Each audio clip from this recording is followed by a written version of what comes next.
ಮಳೆ ಬಂದದಿಂದ ಹಾವಿನ ಸಂಖ್ಯೆ ಜಾಸ್ತಿ ಆಗ್ತಾ ಇದೆ. ಬೆಚ್ಚನೆ ಜಾಗ ಹುಡ್ಕೊಂಡು ಮನೆಗಳು ಬರ್ತಾ ಇದೆ. ಇಲ್ಲಿವರೆಗೆ ಎಷ್ಟು ರೆಸ್ಕ್ಯೂ ಮಾಡಿದರೆ ಮತ್ತು ಎಷ್ಟು ಇದಾಗಿದೆ ಅಂತ ಹೇಳಿ ಸರ್? ನೋಡಿ, ಈಗ ಮಳೆ ಬಂದಾಗ ಏನಾಗುತ್ತೆ, ನೀರು ಅಲ್ಲಲ್ಲಿ ತುಂಬಿಕೊಳ್ಳುತ್ತೆ.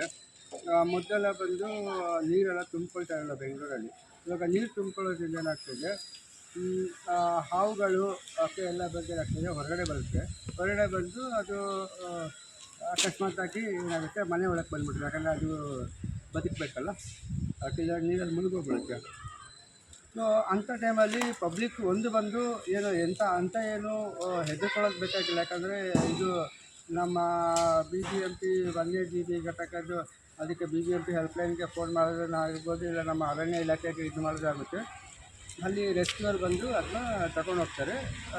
ಮತ್ತು ಇನ್ನೊಂದು ಬಂದು ಏನಂದರೆ, ಇದು ಹಾವು ಬಂದಾಗ ಅದಕ್ಕೆ ಏನಿದೆ ಅದು ಇರೋ ಜಾಗನ ಒಂದು ಏನೋ ಒಂದು ರೂಮ್ ಇದೆ, ಅದು ಕೂಡ ಸಾಲ್ವ್ ಮಾಡೋದಾಗುತ್ತೆ.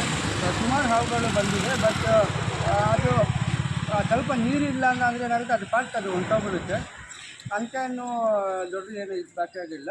ಮತ್ತು ಅಂದರೆ ಅದು ವನ್ಯಜೀವಿ ಸಂರಕ್ಷಣಾ ಕಾಯ್ದೆ 1972 ವೈಲ್ಡ್ ಲೈಫ್ ಪ್ರೊಟೆಕ್ಷನ್ ಆ್ಯಕ್ಟ್ ಅಡಿಯಲ್ಲಿ ಹಾವುಗಳೆಲ್ಲ ಶೆಡ್ಯೂಲ್ 1 ಸ್ಪೀಷೀಸ್ ಆಗಿರೋದ್ರಿಂದ ಅದಕ್ಕೆ ತುಂಬ ರಕ್ಷಣೆ ಇದೆ. ಜನರು ಏನು ಅದಕ್ಕೆ ಹೊಡೆಯೋಕ್ಕೂ ಹೋಗಬಾರ್ದು. ಅಂದರೆ ಇದು ಅರಣ್ಯ ಇಲಾಖೆಗೆ ಇದು ಮಾಡೋದಂದರೆ, ಮತ್ತು ಸುಮಾರು ಇವಾಗ ರೆಸ್ಕ್ಯೂರ್ಸ್ ಇದ್ದಾರೆ. ನಮಗೆ ಸಹ ಇದು ಬಂದಾಗ ನಾವೇನು ಮಾಡ್ತೀವಿ, ಇಮಿಡಿಯೇಟ್ಲಿ ಅದು ಯಾರು ಸ್ನೇಕ್ ಕ್ಯಾಚರ್ ಇರ್ತಾರೆ, ಇದು BBMP ಇದಾಗಲಿ ಇಲ್ಲ ಫಾರೆಸ್ಟ್ ಇದಾಗಲಿ, ಅವ್ರನ್ನ ಹೇಳ್ಕೊಂಡು ಅವ್ರನ್ನ ತಗೊಂಡೋಗಿ ಅಲ್ಲೇ ಬೇರೆ ಕಡೆ ಬಿಡ್ತಾರೆ. ಅದನ್ನ ಯಾಕಂದರೆ ಸ್ಥಳಾಂತರ ಮಾಡಲಿಕ್ಕಿಲ್ಲ. ಈ ಹಾವನ್ನ ತಗೊಂಡೋಗಿ ಬೇರೆ ಕಡೆ ಬಿಡಲಿಕ್ಕಿಲ್ಲ. ಯಾಕಂದರೆ ಅದ್ರದ್ದು ಮರಿಗಳಿರುತ್ತೆ, ತಾಯಿ ಹಾವು ಇರುತ್ತೆ, ಮರಿಗಳಿರುತ್ತೆ, ತುಂಬ ಇದು. ಮತ್ತು ಅಂದರೆ ಜನರೇನು ಹೆದರ್ಕೊಳ್ಳೋದು ಬೇಕಾಗಿಲ್ಲ. ಯಾಕಂದರೆ ಹಾವುಗಳು ಬಂದಾಗ ಇಮಿಡಿಯೇಟಾಗಿ ಹೆಲ್ಪ್ಲೈನ್ಗೆ ಫೋನ್ ಮಾಡಿದ್ರೆ ಅದು ಹಾವು ಇದಾಗುತ್ತೆ. ಓಕೆ.